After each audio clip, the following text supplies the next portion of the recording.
La Iglesia Evangélica Emaús, Fuente de Salvación. El Ministerio Evangelístico La Palabra de la Reconciliación. Y el Instituto Bíblico Seminario Teológico Emaús te invita a escuchar por esta tu emisora la Palabra Diaria con el pastor y maestro Berry Chaviedo. Está atento a lo que Dios va a ministrar a tu vida. Dios le bendiga, reciban un cordial saludo en el nombre de nuestro Señor y Salvador Jesucristo y de su servidor, el pastor Berry Chaviedo, que tiene el privilegio y la bendición de parte de Dios de compartir una vez más la palabra diaria hoy. Continuamos con nuestro desarrollo acerca de la oración modelo que nuestro Señor Jesucristo increpó a sus discípulos a que debían orar cuando uno de ellos le preguntó sobre la necesidad que tenían de que él les enseñase a orar como Juan lo había hecho con sus discípulos. Y sucede que esta oración, como ya lo hemos dicho, no es una repetición para usarla porque se convertiría en un rezo. Y el Señor dijo que no usásemos vanas repeticiones al orar. Solamente es la oración eficaz que contiene los diferentes elementos que debemos comprender en nuestra comunión, en nuestra relación con Dios.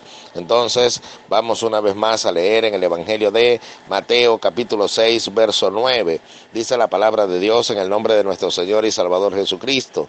Vosotros pues oraréis así: Padre nuestro que estás en los cielos, santificado sea tu nombre. Hoy prestamos atención y en nuestro estudio a la expresión santificado sea tu nombre. Para poder comprenderlo aún mejor, debemos ir al libro de Isaías, capítulo 6. Recordemos que la Biblia se explica a sí misma, ella es su propio intérprete, esa es la regla máxima de interpretación bíblica. Entonces la Biblia contiene los elementos necesarios para poder comprender y ampliar el conocimiento en cada uno de los textos que leemos. Vamos a ir al libro de Isaías en el Antiguo Testamento, capítulo 6. Voy a leer la palabra allí a partir del verso 1. Dice la palabra de nuestro Dios: en el año que murió el rey Usías, vi yo al Señor sentado sobre un trono alto y sublime, y sus faldas llenaban el templo. Por encima de él había serafines, cada uno tenía 6 alas, con 2 cubrían sus rostros, con 2 cubrían sus pies, y con 2 volaban. Y el uno al otro daba voces diciendo: Santo, Santo, Santo, Jehová de los ejércitos, toda la tierra está llena de su gloria. Y los quiciales de la puerta se estremecieron con la voz del que clamaba, y la casa se llenó de humo. Entonces dije: ay de mí, que soy muerto, porque siendo hombre inmundo de labios y habitando en medio de pueblo que tiene labios inmundos, han visto mis ojos al Rey, Jehová de los ejércitos. Y voló hacia mí uno de los serafines, teniendo en su mano un carbón encendido, tomado del altar con unas tenazas, y tocando con él sobre mi boca, dijo: he aquí que esto tocó tus labios, y es quitada tu culpa, y limpio tu pecado. Después oí la voz del Señor que decía: ¿a quién enviaré? ¿Ni quién irá por nosotros? Entonces respondí yo: heme aquí, envíame a mí. Y dijo: anda y di a este pueblo: oíd bien y no entendáis, ved por cierto, mas no comprendáis. Engruesa el corazón de este pueblo y agrava sus oídos y ciega sus ojos, para que no vean con sus ojos, ni oigan con sus oídos, ni su corazón entienda, ni se convierta y haya para él sanidad. Bendito sea el nombre del Señor. Estos últimos versículos hacen referencia directamente a un texto paralelo que se encuentra en el Evangelio de Mateo, nuevamente en el capítulo 13, versículos 14 y 15. Entonces allí se hace alusión directamente a las palabras que acabamos de leer en cuanto al engrosamiento del corazón del pueblo de Israel. Ahora fíjese bien que cuando un texto es paralelo de otro, quiere decir que guarda relación. Entonces hay una relación directa entre el mensaje del Evangelio y lo que acabamos de leer en el libro de Isaías, en el llamamiento que tuvo el profeta. Nos llama poderosamente la atención que allí se nos habla precisamente acerca de la santidad de Dios. Él, antes de ser enviado a llevar el mensaje que debía llevar a la nación israelita, él tenía que primero tener un encuentro con el Dios Santo. Y es que nosotros no podemos ir a compartir con otros las buenas nuevas de salvación, ni podemos pretender que otros sean impactados por el mensaje de la palabra de Dios, si primero nosotros no hemos sido impactados por la santidad de Dios. Ese es el problema que actualmente vive el pueblo de Dios, que queremos hablar, queremos predicar un evangelio de poder, queremos predicar un evangelio de señales, queremos predicar un evangelio de lenguas y un evangelio sobrenatural, pero no hemos tenido todavía un encuentro con el Dios Santo. Y usted me dirá, pero yo he tenido un encuentro con Dios. Sí, pero ha entendido la santidad de Dios, ha entendido qué grande es el Señor y cuán puro y cuán santo es, y cómo nosotros somos de impuros e imperfectos al estar en su presencia. Entendemos eso en medio de la oración. La oración debe ser también un medio para nosotros meditar y para nosotros examinarnos a nosotros mismos. Porque cuando vamos a la oración y contemplamos la santidad de Dios, entonces nosotros nos analizamos qué hemos hecho, cómo vivimos, de qué manera estamos caminando con el Señor, y entonces allí debemos ser redarguidos para que todas nuestras impurezas, para que todos nuestros lados oscuros sean iluminados por la luz del Señor, y el Señor nos diga, mira, en este rincón debes santificar tu vida, mira, en esta área tienes que corregir tu vida. Si nuestra vida no es redarguida primero por la presencia y la gloria de Dios, entonces en la oración haremos lo que hizo el fariseo cuando decía, te doy gracias por no ser como los demás hombres, ayuno 2 veces por semana, doy diezmos de todo lo que tengo y no soy como ese publicano que está allí. En la oración criticaremos a nuestro esposo, criticaremos a nuestra esposa, señalaremos a nuestros hijos, juzgaremos a nuestros hermanos señalándolos y diciendo delante del Señor, más bien en una oración acusatoria, acusándoles de que nos hicieron esto, de que hicieron lo otro, que nos afectaron de tal manera, y no nos damos cuenta que nosotros primeramente tenemos que ser corregidos, porque esa fue la oración que hizo el publicano, al contrario del fariseo, cuando dijo, Señor, ten misericordia de mí que soy un pecador. Y dice que no quería ni siquiera alzar sus ojos al cielo. ¿Por qué no quería alzar sus ojos al cielo? Porque se sentía avergonzado delante de la santidad de Dios. Y cuando nosotros aprendamos ese elemento en la oración de examinarnos a nosotros mismos, a ver cómo estamos caminando con el Señor, entonces somos contrastados al ver la inmensidad de la santidad de Dios y cómo nosotros que nos llamamos hijos de Dios y que hemos venido a ser hijos de Dios a través de la adopción por medio de Jesucristo, entonces vivimos de una manera no acorde a la santidad de Dios y no practicamos la pureza de Dios en cada uno de nuestros pasos. Entonces allí diremos como Isaías, ay de mí que soy muerto, porque siendo hombres de labios inmundos y habitando en medio de pueblo que tiene labios inmundos. Fíjense bien esa expresión y la exactitud, la inerrancia de las Escrituras. Primero dice, ay de mí que soy muerto, que siendo hombre inmundo de labios, es decir, primero veo mi pecado.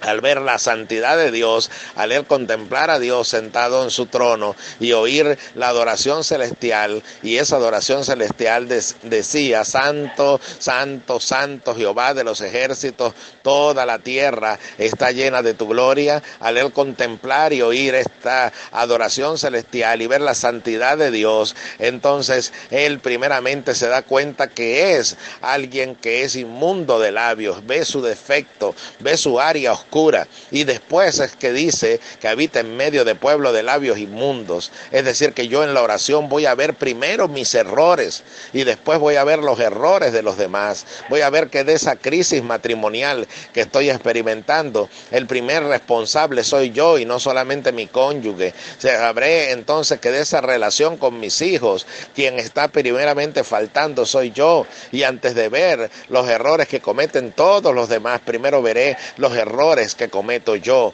porque eso ocurre cuando logro contemplar al Dios Santo. Pidamos al Señor en la oración poder contemplar al Dios Santo que nos ha llamado, pero fíjese bien que ocurre algo maravilloso en medio de esto. Dice que vuela hacia él uno de los serafines y trae entonces en su mano, sujeto con unas tenazas, un carbón encendido del altar, y lo coloca en los labios de el profeta y le dice: esto ha quitado tu pecado, esto te ha hecho limpio de la inmundicia de tu pecado. Nosotros también entonces, primeramente en la oración, fíjese que todavía en la oración modelo se nos ha dicho o nos ha presentado el Señor: Padre nuestro que estás en los cielos, santificado sea tu nombre. No se ha pedido nada, no se ha reclamado nada, no se ha dicho nada delante de Dios, no se ha declarado nada, solamente estamos en la santificación de Dios, viendo su gloria, contemplándonos y contrastándonos con Él,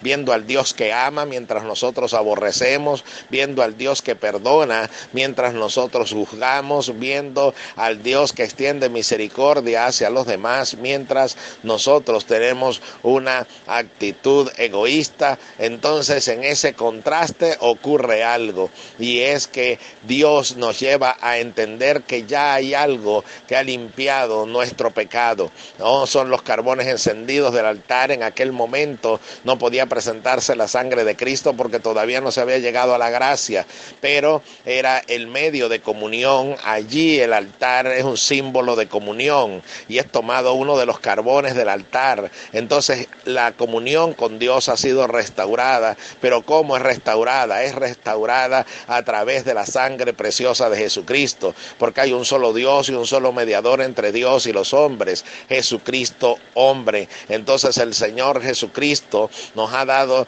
el ser limpios de nuestro pecado, el ser limpios de nuestra inmundicia, ha limpiado nuestros labios, ha limpiado nuestro corazón. Entonces ahora podemos disponernos en ir a llevar a otros la santidad de Dios, porque el mensaje del Evangelio es la santidad de Dios, es decir al hombre que no hay justo ni aun uno, es decir al hombre que todos hemos pecado y estamos destituidos de la gloria de Dios, que no podemos presentar solamente al Dios de amor y decir, bueno, como Él nos ama, entonces nos perdona, sino que ese Dios de amor es un Dios santo y en nuestro pecado no podemos llegarnos a Él. Por eso necesitamos a Jesucristo, que es el que limpia nuestra comunión con Dios, es el que nos lleva a restaurar nuestra comunión con Dios, porque es limpio nuestro pecado. Oh, gloria sea dada al nombre del Señor. Cuando podemos entender todas estas cosas, entonces sabemos que antes de ir a llevar a otros un mensaje de restauración, primero tenemos que ser restaurados nosotros.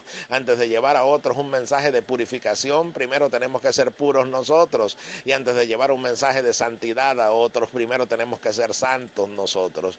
Porque la expresión bíblica en el Nuevo Testamento, en la gracia, es: tú que predicas que no se ha de adulterar, adulteras; tú que predicas que no se ha de hurtar, hurtas. Entonces te estás condenando a ti mismo. Entonces muchas veces los errores que señalamos de los demás y lo que criticamos de los demás lo practicamos nosotros mismos. Entonces primero debemos ir en la oración a contemplar la santidad de Dios y contemplar cómo vivimos nosotros, contemplar verdaderamente somos santos, verdaderamente vivimos en pureza, verdaderamente vivimos en consagración. Y entonces cuando reconocemos nuestros errores, hacemos, como ya dije, la oración del publicano: Señor, ten misericordia de mí, que soy un pecador. Dice la Biblia que cuando esto ocurre, entonces vamos justificados, salimos justificados delante de la presencia de Dios. Aquellos hombres estaban en el templo, estaban en el lugar de adoración, en el lugar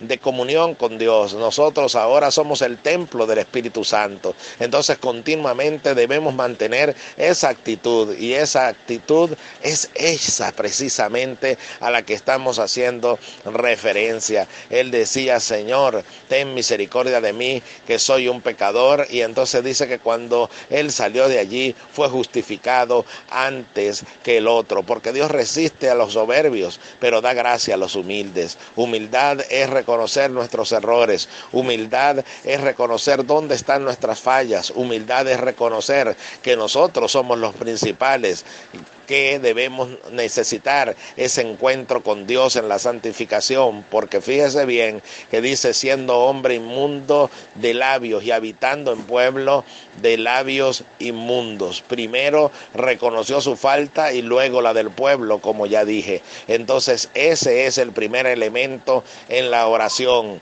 Primeramente presentarnos delante de Dios, contemplar su santidad y pedir que esa santidad pase a nosotros, porque nos damos cuenta que su luz ilumina las partes oscuras de nuestra vida que necesitan ser restauradas en la presencia de Dios. Entonces, hoy al orar y de acá en adelante al orar, contemplemos la santidad de Dios y pidamos poder estar a la par de esa santidad manifiesta en nosotros, porque así como el Señor dijo, sed pues vosotros perfectos como vuestro Padre que está en los cielos es perfecto, Él también ha dicho, sed santos porque yo soy santo.